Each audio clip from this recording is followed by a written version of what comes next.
Saya Imam Masyita. Kamu jadi imam juga? Imam mah laki-laki atuh ya. Sini sama Kak Irfan yuk.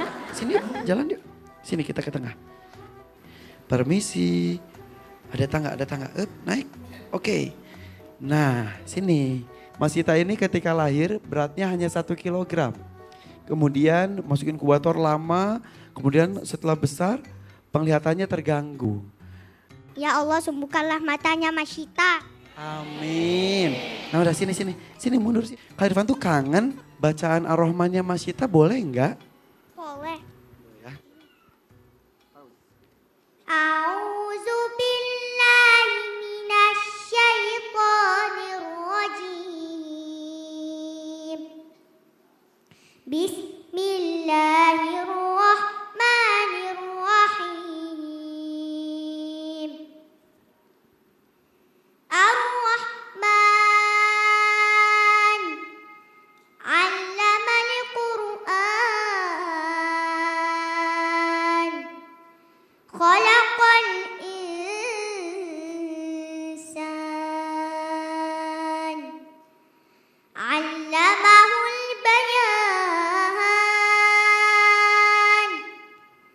Asy-syamsu wal qamaru bihusban. Wan najmu was-sajaru yasjudan. Was-samaa'a rafa'aha wa wada'al mizan. Alla taghaw fil mizan. Wa aqimul wazna bil qisti wa la tukhsirul mizan. Wal arda wada'aha lil anam. Fiha fakihatuhu wan nakhlu zatul akman.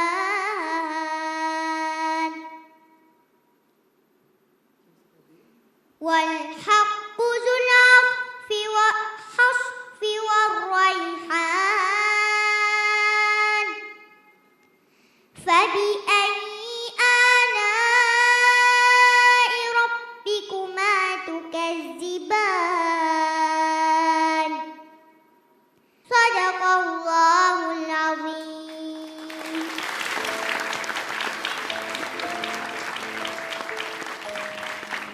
Fabi ayyi ala'i rabbikuma tukadziban. Maka nikmat Allah mana lagi yang didustakan ya. Ini anak selalu ceria. Tapi kehadiran Mas Sita di panggung ini membuat kita terbuka matanya.